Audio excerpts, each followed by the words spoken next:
y bendito es el fruto de tu vientre, Jesús. Santa María, Madre de Dios, ruega por nosotros pecadores, ahora y en la hora de nuestra muerte. Amén. En el nombre del Padre, y del Hijo, y del Espíritu Santo. Amén. Bueno, pues antes de empezar un par de avisillos, ¿no? Primero, si había alguien que a las 6:30 en punto se conectó online, cosa que puede ocurrir, pues llevamos casi 15 minutos de retraso por el problema que os comentaba. Después, deciros también que la sesión que teníamos programada para el 13 de diciembre nos han puesto un curso a nosotros. Creo que tanto don Ángel como yo estaremos, además en la víspera de San Juan de la Cruz. Total, que absolutamente imposible dar esa sesión ese día. Entonces, como nos queda todavía otra semana de diciembre, la pasamos al 20, ¿no? Como todavía no ha sido el sorteo de lotería, estaréis todos, ¿no? El 22 ya se despendola la gente. Y después, también deciros una oportunidad preciosa que quería también aprovechar algún momento online para explicar, que es la iniciativa que vamos a tener esta Navidad de dar unos ejercicios espirituales siguiendo el itinerario del Evangelio de San Marcos. Alguno me dice qué fechas más malas, ¿no? Digo, bueno, pues ahí está el mérito, ¿no? Para algunos son malas, para otros es al contrario, ¿no? Hay algún profesor de instituto y alguna persona más que me decía al contrario, ¿no? Varios sacerdotes que me han dicho ya que van a venir, precisamente entre el 26, domingo por la tarde, y el 30, que es sábado por la mañana. Bueno, no pilla ningún día, lo que no vamos a hacer es ponerla. Y ya sabéis que la virtualidad de esa tanda no van a ser ejercicios al uso ignaciano de principio y fundamento, dos banderas, sino que es en ese clima de oración propio de los ejercicios tomar este itinerario que vamos a ir desgranando a lo largo del curso, que es un itinerario de conocimiento de Jesús inspirado por el Espíritu Santo, ¿no? Con lo cual puede ser perfectamente el itinerario de unos días de retiro, evidentemente en 4 días a 4 charlitas cortitas que damos, siempre que damos ejercicios al día. Tampoco va a dar tiempo a explicar todo, pero la ventaja, eso sí, que se hace como en un clima de orante en el que uno se empapa más, esa es la gran ventaja. En el curso tenemos 13-14 sesiones, con lo cual seguramente vamos a dar más que lo que dé tiempo en ejercicios, porque además tampoco es una tentación quererlo dar todo en ejercicios, ¿no? Pero sí vamos a dar como los puntos principales para poder hacer junto a San Marcos ese recorrido. Así que bueno, si alguno tiene mucho interés, pues a lo mejor tiene que renunciar a algún compromiso de esos de familia y turrón de esos días, y venirse. No obstante, creo que los grabaremos y los pondremos a vuestra disposición. ¿Vale? Bueno, pues vamos a entrar ya con el tema de... vamos a pasar a la diapositiva de las que proyectamos, y tenemos hoy un tema que para mi gusto es muy interesante y además muy cortito, así que creo que lo vamos a poder, podríamos decir, ventilar más o menos pronto. Es prácticamente, como veis, el capítulo 5 del Evangelio de San Marcos, ¿no? Cuando se dividió la Biblia en capítulos y versículos, eso no es parte de la inspiración del Espíritu Santo, eso lo hemos hecho nosotros, que quede claro. Pues a veces el troceo no fue el exacto con las secciones, ¿no? Por eso veis que a veces el final de un capítulo coincide con el comienzo de una sección, ¿no? Y es lo que nos pasa hoy. Vamos a retomar lo que llevamos visto hasta el momento. Si recordáis, veíamos en un primer momento no sé si se ve, sí que se ve, el puntero del ratón, el 18 de octubre, esa presentación de Jesús. Jesús se presenta como el Maestro, recordáis aquellas palabras con autoridad, precisamente porque su palabra tiene autoridad. Podía expulsar demonios, sanar enfermedades, por eso también es médico, ¿no? Esposo, porque se presenta como aquel Dios de la alianza que quiere hacer ese pacto de amor con el pueblo, y Señor del sábado, que veis que es el contexto, los milagros y la cuestión del cumplimiento del sábado son siempre la ocasión de las polémicas con los fariseos, pero también esa polémica le hace presentarse como ¿quién? Como Dios, ¿no? Si es Señor del sábado el que puede interpretar la ley o no, Él se está presentando como Dios, ¿no? Y además, al explicarle correctamente las Escrituras a los escribas, a los fariseos, se está presentando también como aquel que es el autor de la ley y el autor de las Escrituras.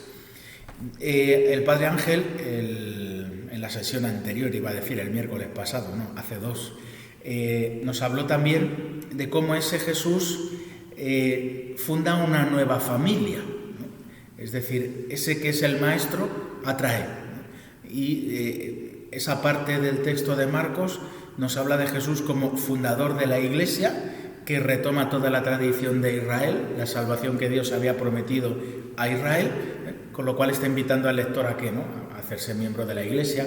Ese es el comienzo del seguimiento de Jesús, aunque luego veréis que hay 2 secciones, bueno, una sección, lo que pasa es que es tan larga que la vamos a explicar en 2 partes en el mes de enero, que nos habla justamente de esto, ¿no?, de cómo es el seguimiento de Jesús. Y fijaos que ya se ha presentado Jesús, se ha presentado también la familia de Jesús, y ahora esa especie de discurso de Jesús sobre las parábolas del reino, podríamos decir que es el equivalente al capítulo 13 del Evangelio de Mateo, que es el tercero de los discursos de Mateo que explicábamos. Pero, y también en cierta manera equivale al Sermón del Monte. Pero San Marcos va a situar este sermón de una manera distinta. A ver, los de Mateo, ¿no?, que aquí hay algunos que ya son expertos en Mateo, ¿no? ¿Dónde situaba San Mateo ese Sermón del Monte? ¿Recordáis dónde era? En un montecito que se llama Tabga, que está a orillas del mar de Tiberíades, ¿vale? Y después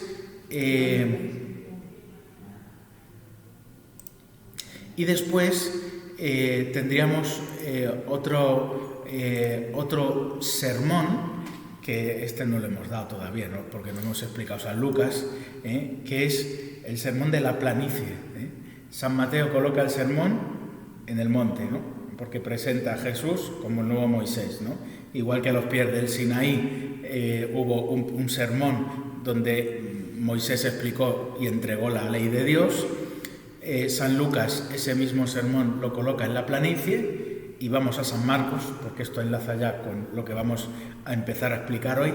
¿Dónde coloca San Marcos ese sermón? Seguramente todos tienen una parte de verdad. No en el monte Tabga, que está a orillas del mar de Tiberíades, sino que ha subido a Jesús en una barca, y desde la barca a la orilla explica a todo el mundo, ¿no? Así dejábamos a Jesús en la sesión pasada, si recordáis, ¿no? Y así lo retomamos ahora. Jesús explica las parábolas del reino subido en una barca, y teniendo a toda la gente en la orilla, ¿no? Que le hace un poco como de lugar, ¿no? Podríamos decir de palestra, ¿no? Algo así como estamos aquí, ¿no? Donde el maestro se coloca para enseñar. ¿Y qué es lo que ocurre? Pues lo que vamos a ver nosotros hoy es cómo Jesús se adentra dentro del mar al terminar ese discurso, y eso nos lo va a presentar como aquel que es Dios, que tiene autoridad sobre la naturaleza, sobre los demonios, sobre las enfermedades y sobre la muerte, que es el capítulo 5. ¿Recordáis la estructura del Evangelio de San Marcos? Todo esto siempre lo explico al principio de la clase, ¿no? A ver si a veces de repetíroslo se os va grabando, ¿no? Porque a mí por lo menos me sitúa mucho. Yo tenía un profesor en el seminario que para esto fue muy inspirador, ¿no?, que decía, ¿qué hay que hacer antes de meterse en el bosque? Mirar el mapa para no perderse, ¿no? Bueno, pues esto es el mapa del bosque donde nos vamos a meter. El Evangelio de San Marcos tiene 2 grandes partes. No hace falta que toméis notas, si os la diapositiva la paso luego. Bueno. Entonces, la parte primera, es una presentación de Jesús que responde a esa pregunta: ¿quién es este hombre? Y termina con esa confesión de Pedro, ¿no? Tú eres el Mesías, el Hijo de Dios vivo, ¿no? Y una vez que está resuelta esa confesión de Pedro, damos un paso más, ¿no? Que es la revelación del Mesías sufriente y glorioso, ¿no? Es decir, ya es qué tipo de Mesías es este Jesús. Ya está claro que es el Mesías, el Hijo de Dios, que son las dos cosas, ¿no? ¿Y qué tipo de Mesías, Hijo de Dios? El camino del discípulo, que tiene que seguir a ese Jesús que va hacia la cruz, cómo Jesús va al templo, la pasión, la muerte y la resurrección. Y no lo he colocado aquí, cuando completemos la segunda parte, que no la he querido poner para no poner dos columnas así tan llenas de cosas. ¿Cómo termina el Evangelio de San Marcos? Con una nueva confesión de fe, ¿no? de aquel centurión romano, ¿no? Verdaderamente este es el Hijo de Dios, ¿no? Son como las dos grandes confesiones de fe, ¿no? La de Pedro, tú eres el Mesías, el Hijo de Dios vivo, ¿no? Y cómo ese Mesías sufriente nos dice quién es ese Hijo de Dios vivo. ¿Vale? Bueno, pues nosotros hoy, ¿dónde vamos? Justamente a esta sección, ¿no? La autoridad de Jesús. ¿Por qué se muestra con autoridad?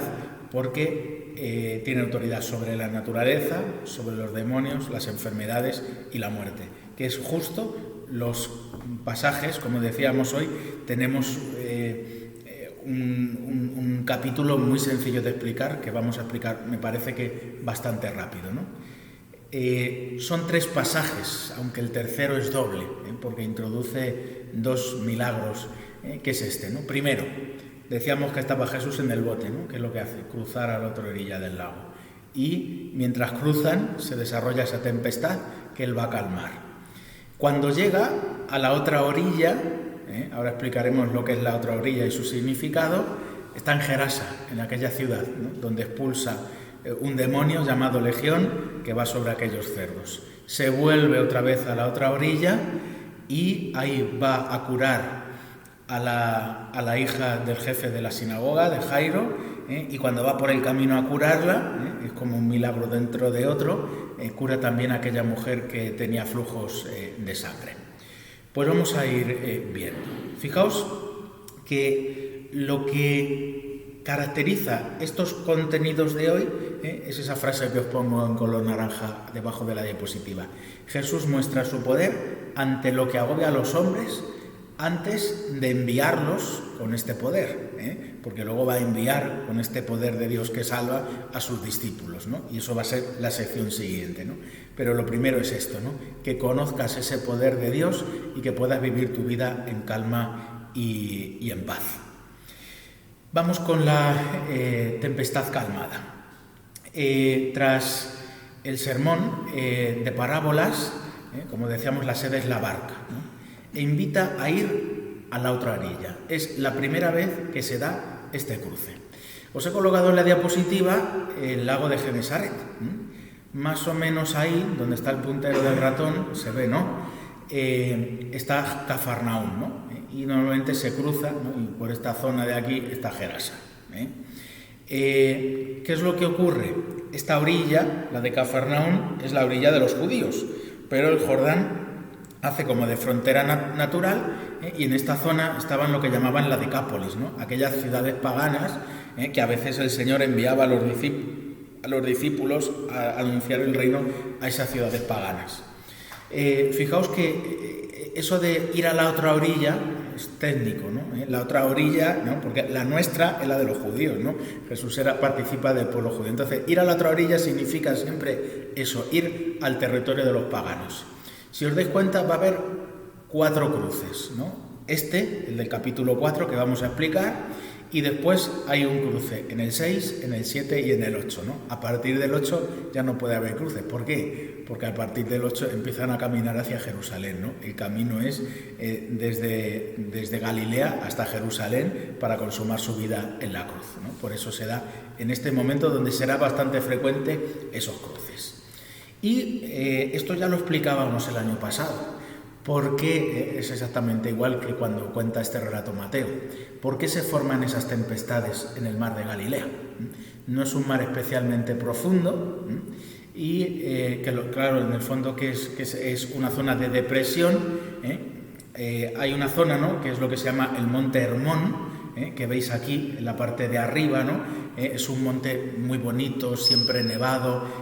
Hay muchas veces pasajes bíblicos muy bonitos que evocan, ¿no?, el monte Hermón, su altura hermosa, alegría de toda la tierra, ese tipo de cosas, ¿no?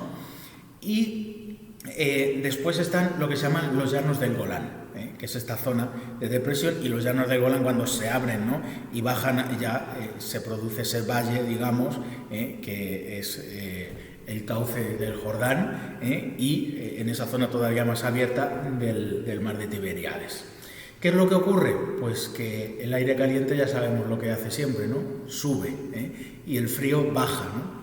¿Qué es lo que pasa? Que el aire frío que llega al monte Hermón se enfría, ahí hay nieve, es una altura muy grande.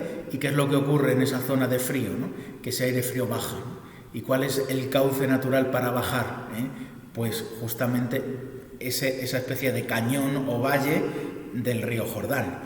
Cuando el aire se enfría y entonces tiende a caer por la fuerza de la gravedad hacia abajo y se encañona, pues lo que tienes es un viento fuerte que se forma, que ¿a dónde va a parar? Justo al mar de Tiberíades, ¿no? Y eso hace que pueda haber olas hasta de 2 metros, ¿no? Los judíos eran muy malos navegantes, ¿no? Se nota el que es judío en su manera de escribir y el que tiene una mentalidad ya abierta, ¿no? San Lucas era de cultura griega, ¿no? Por eso, si os dais cuenta, en el Evangelio de San Lucas, a Tiberíades se dice el lago de Genesaret, le llama lago, y el mar en San Lucas es el Mediterráneo. Los judíos, que eran pésimos navegantes y no querían mirar el Mediterráneo, para ellos no existe el mar, ¿no? Y entonces mar le llaman a Tiberíades, mar de Galilea, mar de Tiberíades, ¿no? Entonces lo pasan fatal. Tanto es así, ¿no?, que en muchos salmos, ¿no?, el leviatán, el monstruo de las aguas, ¿no?, es una manera simbólica de hablar de las tempestades, ¿no? Y como para ellos el agua y la fuerza del mar, que les daba mucho miedo, era símbolo del mal contra el que el hombre no puede hacer nada. Eso es un poco la cultura y la sensibilidad que tenían los discípulos y los judíos en general ante un fenómeno como una tempestad, ¿no? Fijaos que ellos eran pescadores de profesión, pero no se acostumbraban nunca a este asunto. Barcos tampoco eran barquitas, ¿no?, casi, ¿no? Y entonces, en medio de esa situación, ¿qué es lo que pasa? Pues que Jesús está en la popa del barco, en la parte de abajo, dormido tan tranquilo en medio de la tempestad, ¿no? Fijaos que esto evoca algunos textos que os he colocado ahí en la diapositiva, que hablan de cómo el que en paz me acuesto y enseguida me duermo, ¿no? Ese salmo, ¿no?, el Salmo 4:9, ¿no? Son 3 libros sapienciales, que además están en la Biblia en ese orden, Job, Salmos y Proverbios, donde se habla de cómo el que confía en Dios vive relajado, y por lo tanto no le pasa nada, ¿no? Les reprocha la falta de fe. Fijaos que cuando los discípulos van a despertar a Jesús, no lo dice así el texto del Evangelio, ¿no?, pero glosándolo un poco en su sentido original, viene a decir algo así como que Jesús se molesta porque, hombre, me despertáis por una tempestad de nada, ¿no? Que hay que ver, ¿no? Y es casi como que les viene a decir, pues esto es muy sencillo, le dices al viento que pare y se para, ¿no?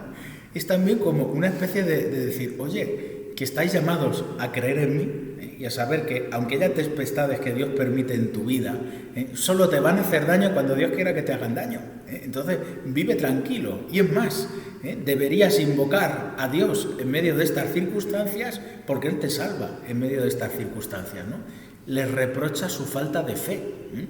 Y eso hace referencia también a momentos de la historia de Israel, ¿no? En el Éxodo 14. Éxodo 14 es el paso del Mar Rojo. Entonces, les viene a decir que pasó con ellos lo mismo que con los israelitas, ¿no? Que el mar no se abría porque no tenían fe, ¿no? Hasta que Moisés no invoca con fe, aquello no se abre. Bien, Y luego Jesús ya invoca a aquellas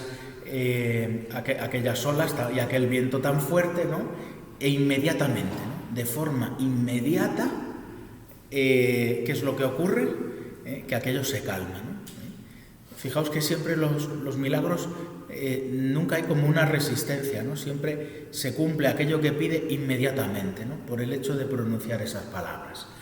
¿Y qué efecto provoca en los oyentes? Esa admiración. Recordáis que hemos dicho varias veces que Marcos es uno de los evangelistas que atiende más a los sentimientos de aquellos que están junto a Jesús, ¿no? Y hablaba tanto de Jesús como de los oyentes, ¿no? Jesús, por ejemplo, lanza esa mirada llena de ira a los fariseos, ¿no? De esa ira ordenada que explicábamos en su día, ¿no? O en este caso, ¿no? La admiración de los discípulos precisamente por eso, ¿no? Porque el viento y el mar le obedecen, ¿no? Si obedecen los fenómenos naturales a pues este debe ser el creador, ¿no? Bien, llegamos a Gerasa, a la otra orilla. Fijaos que es territorio pagano, ¿no? Podríamos decir que es el comienzo de la misión entre paganos. ¿Recordáis cómo comenzó la misión de Jesús entre los judíos? Con la curación de un endemoniado, ¿no? Y es como si dijera Marcos, ahora vamos a comenzar de nuevo entre los paganos, ¿no? Y Jesús tiene que mostrar su fuerza, su poder ante el mal. Esa curación primera que el Evangelio de Marcos nos relata es una curación de un endemoniado en un lugar santo, ¿no? En la sinagoga, ¿no? Sin embargo, aquí, en lugar de los paganos, estos no son el pueblo de Dios, ¿no? Pues la cosa era mucho peor, ¿no? Un endemoniado en un lugar tétrico, ¿no? Fijaos qué pocos datos da, pero son suficientes de Gerasa, ¿no? El endemoniado vivía entre tumbas, ¿no? Aquello debía ser como un gran cementerio, ¿no? Y además estaba aquello bastante lleno de cerdos, ¿no? Para un judío el cerdo era el animal impuro, por excelencia, ¿no? Lo peor que se le podía llamar a una persona era cerdo, ¿no? Bueno, pues eso, ¿no? Parece que allí el mal campa a sus anchas.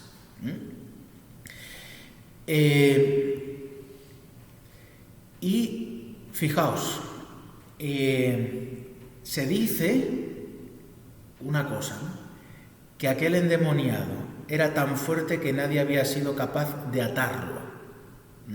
Y ese verbo que os pongo en griego, desestai, que es el mismo verbo que se usó en esa parábola del hombre fuerte que explicaba Ángel, ¿no? Es decir, viene otro y lo ata, ¿no? Y entonces ese es el más fuerte, ¿no? Pues viene a decir esto, ¿no? Hay un demonio que es fuerte, pero ahora viene ese otro que es más fuerte. Jesús es ese otro más fuerte de la parábola que sí que va a ser capaz de atar a este. ¿Qué es lo que ocurre? Pues que ese hombre, aún endemoniado, se postra. Esto es una cosa muy curiosa, ¿no? ¿Por qué se postra? ¿Para adorar a Jesús? No. Como gesto de desesperación. Es decir, el demonio sabe muy bien quién tiene delante y sabe que está perdido. E incluso lo llama Hijo del Dios Altísimo. Ese nombre es el nombre que los gentiles daban al Dios de Israel. Y en el Nuevo Testamento siempre es un nombre que los demonios van a usar, ¿para qué? Para evitar el exorcismo, ¿no? Le invocan a Jesús de esa manera para evitar el exorcismo. Y curiosamente, el diablo, ¿qué es lo que hace? Pues conjura a Jesús con una fórmula de exorcismo, de la que se utilizaba en los exorcismos para evitar que le expulse, pero lo hace desesperadamente, ¿no? Porque Jesús ya había comenzado ese exorcismo, ¿no? Esto es lo que se hace también en los exorcismos en la Iglesia Católica, ¿no? El exorcista en nombre de Cristo es una pelea, ¿no? Siempre el demonio trata de convencerte de que es más fuerte que tú porque tú no tienes el poder de Dios, ¿no? Es una lucha de fe. Si tú crees que tienes ese poder de Dios, entonces puedes con él, pero si él hace que tu fe vacile, entonces va a poder él contigo, ¿no? Y cuando vas debilitando al diablo y le tienes ya que te tiene que obedecer porque tienes el poder de Dios, entonces le preguntas el nombre, ¿no? Y cuando le llamas por su nombre, de alguna manera ya hay un poder sobre ese espíritu, porque el corazón expresa el poder de la persona, y entonces, invocándolo por su nombre, le ordenas que salga. Yo solo he estado una vez en un exorcismo, ¿no? Entonces, ¿qué es lo que ocurre? Pues es esto, ¿no? Fijaos qué nombre le contesta, ¿no? Es un nombre con el que, legión, ¿no? Como diciendo, somos tan fuertes, ¿no? Como una legión, somos muchísimos, ¿no? Como para impresionar. Por otro lado, también la legión evocaba al Imperio Romano y a su fuerza, ¿no?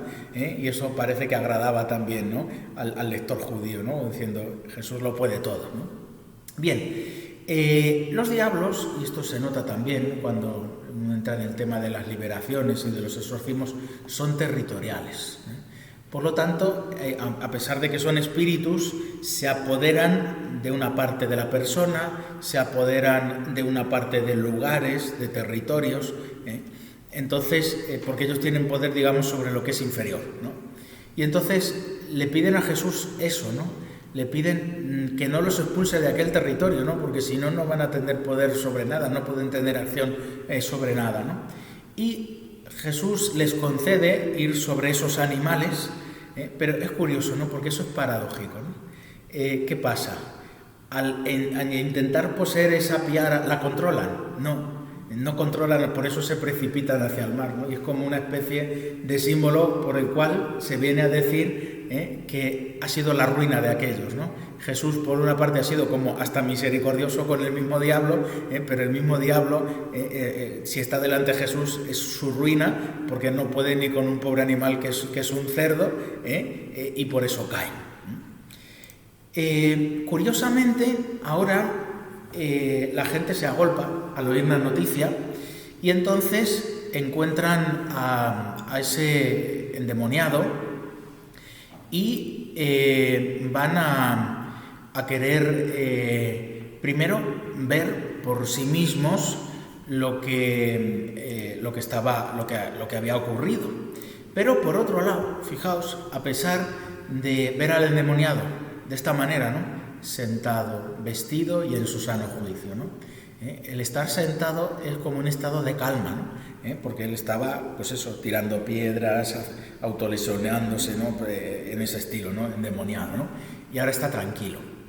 Con la ropa, la ropa, tanto en San Marcos como en muchos lugares del Nuevo Testamento que os describo ahí, es símbolo de la dignidad restaurada, ¿no?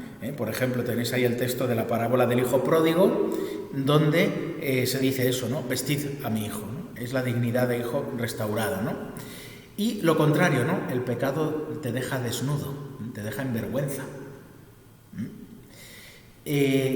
Curiosamente, la expresión sentado y vestido reaparecerá en la resurrección, ¿no?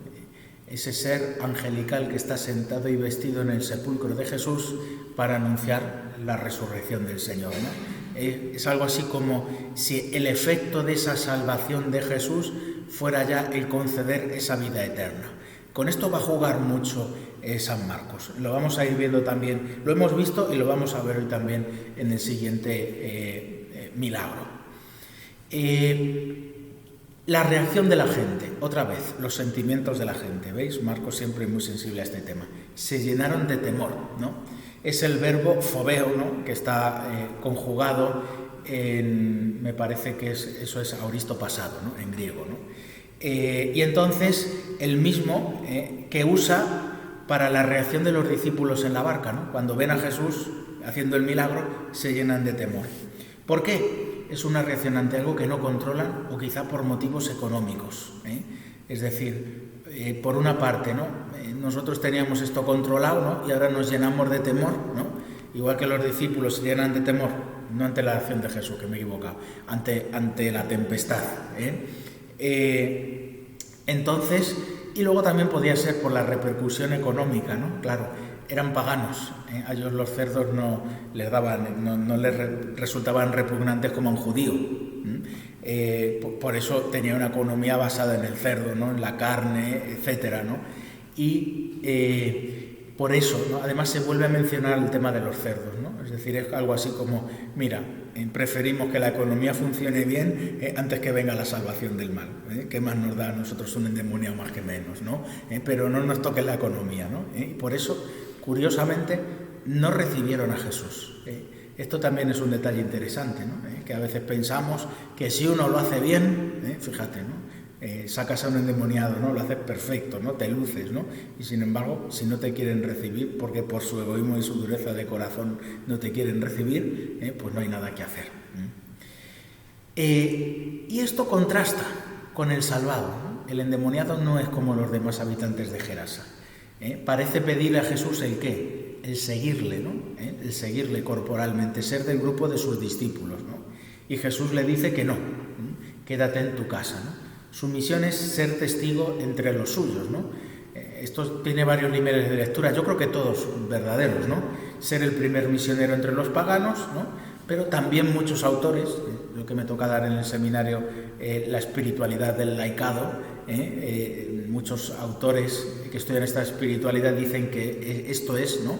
El seguimiento corporal físico de Jesús es la llamada a la vida religiosa y a la vocación apostólica de los discípulos, como las mujeres, los 72, los 12. Sin embargo, este es llamado a, desde ese encuentro con Jesús, quedarse en casa, ¿no? El encuentro con Jesús provoca siempre en el que lo vive una vocación, siempre una vocación, pero esa vocación es diversa, ¿no? Ese encuentro de Jesús te puede sacar de tu casa, de tu trabajo, para seguirle de una manera especial, o te devuelve a ese lugar desde ese encuentro con Jesús, ¿no? Y por lo tanto esas realidades temporales, que es lo que tú tienes, las vives como camino hacia lo eterno, ¿no? Mientras que para otros la vocación es directamente dedicarse a esas cosas eternas. Y el texto termina con una autoproclamación de Jesús. Jesús se llama Señor a sí mismo. Esto es una cosa que no ocurre con frecuencia en el Evangelio, ¿no? Curiosamente, ¿dónde lo hace? Donde hay menos peligro de ser entendido mal, ¿no? Era un título divino. ¿Por qué se proclama Señor, ¿no? Porque con ese poder lo ha hecho, ¿no? Primero ha ido la obra y después le pone nombre a esa obra, ¿no? Yo soy el Señor. Muéstrale a los tuyos, ¿no? Lo que has visto y has oído, ¿no? Y en ese sentido Él se proclama, ¿no? Las maravillas que ha hecho el Señor, ¿no? Que soy yo, el Señor, proclamando ese señorío. Ahí no había peligro de que se entendiera su mesionismo, su señorío, en ese sentido malo de reyezuelo temporal, y por eso no tiene problema en proclamarse así allí de esa manera. Bien, pues vamos con la tercera parte, que es doble, ¿no? Es como una especie de sándwich, ¿no? Empieza el milagro con la petición del padre de la niña a la que va a curar, hay una interrupción, el triunfo sobre las enfermedades, y retoma el milagro que atiende la petición del padre. Esto es así, si no recuerdo mal, también en San Lucas.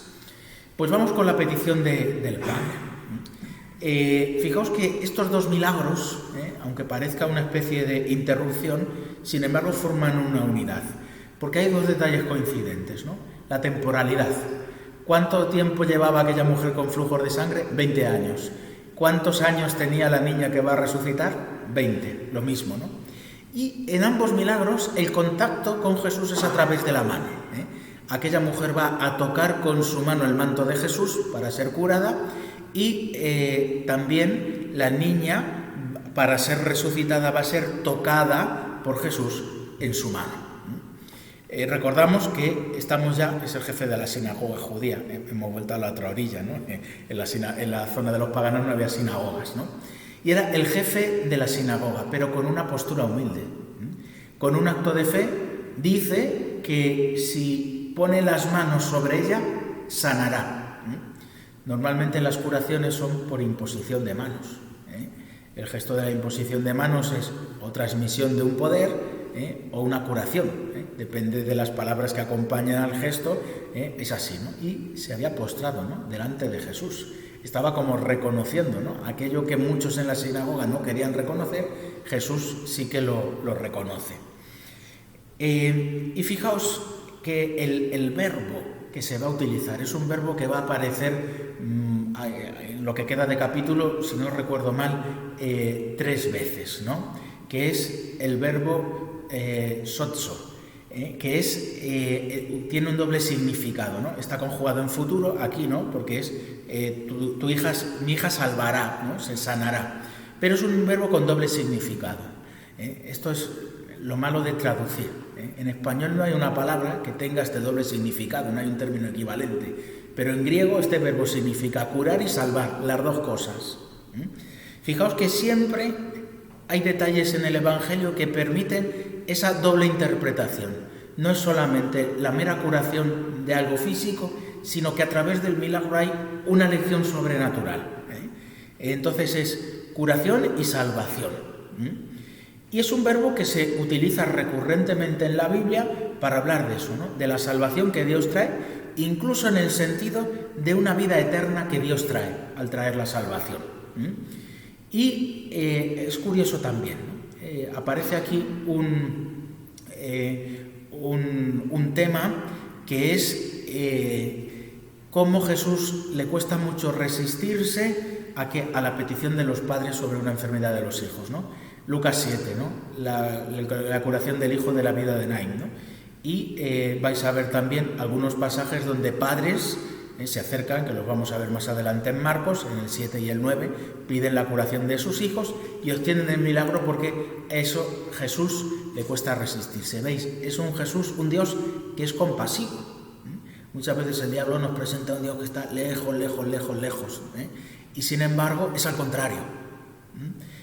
Dios sintoniza con los sentimientos de las personas. Y vamos a ver cómo ahora se cruza esta mujer mientras Jesús va de camino a curar a esa hija. Una mujer afligida con hemorragias. Como siempre, cuando uno va a un milagro del Evangelio, tiene que tener ojo ya y ver cuál es el significado simbólico. Porque si Jesús dice que curó a un ciego o que curó a una mujer con hemorragia, esa enfermedad tiene un significado simbólico, ¿no? La sangre, para los judíos, que es la sede de la vida.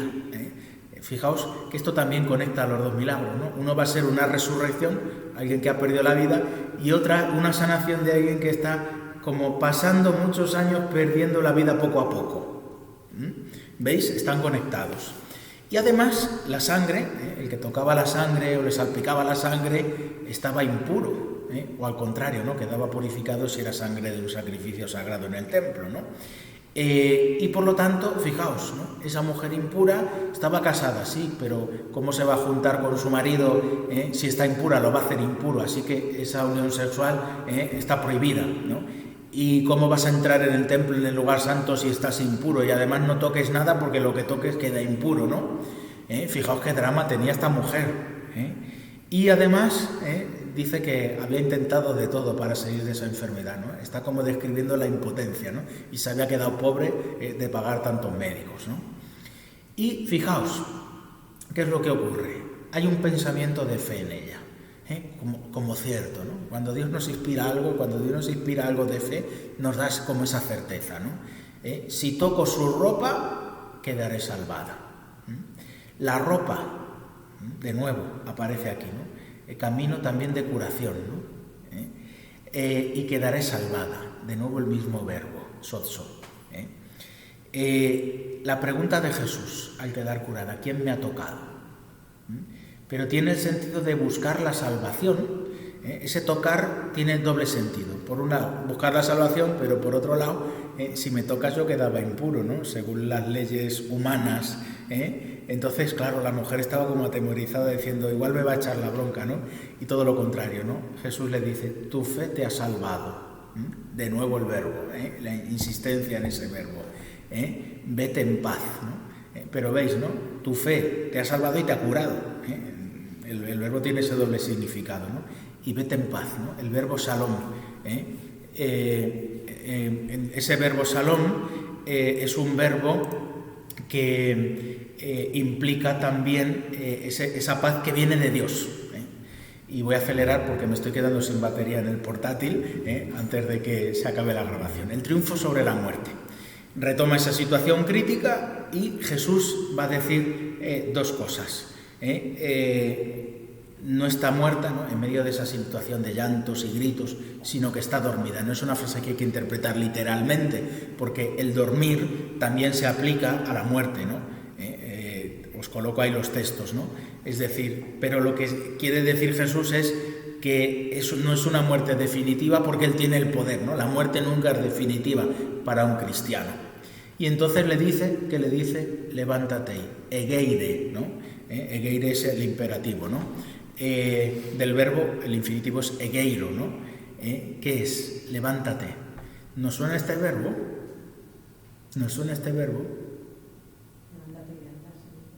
Levántate y anda, pero eso se lo dice a la niña, ¿no? Talita cumi, ¿no? Pero ha aparecido ya este verbo.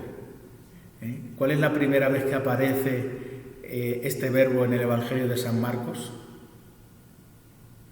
Cuando Jesús cura a la suegra de Pedro, que dice, la levantó. Y vuelve a aparecer varias veces cuando cura a un paralítico, ¿no? Levántate, ¿no? Y le dice lo mismo, egeiro. ¿Cuándo va a aparecer ese verbo?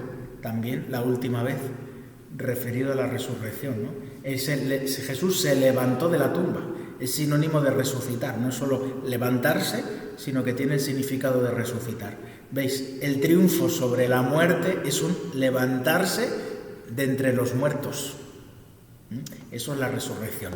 Eso es lo que hace Jesús. ¿Veis? Está como mostrando cómo ese camino de ir a Jesús, de escuchar sus palabras, de ser su discípulo, es siempre un camino que te lleva ¿a qué? A la resurrección, a la vida eterna. ¿Vale? Bueno, pues con esto hemos terminado la lección de hoy. Yo voy a desconectar ya el vídeo porque me queda poca batería para que se pueda guardar correctamente.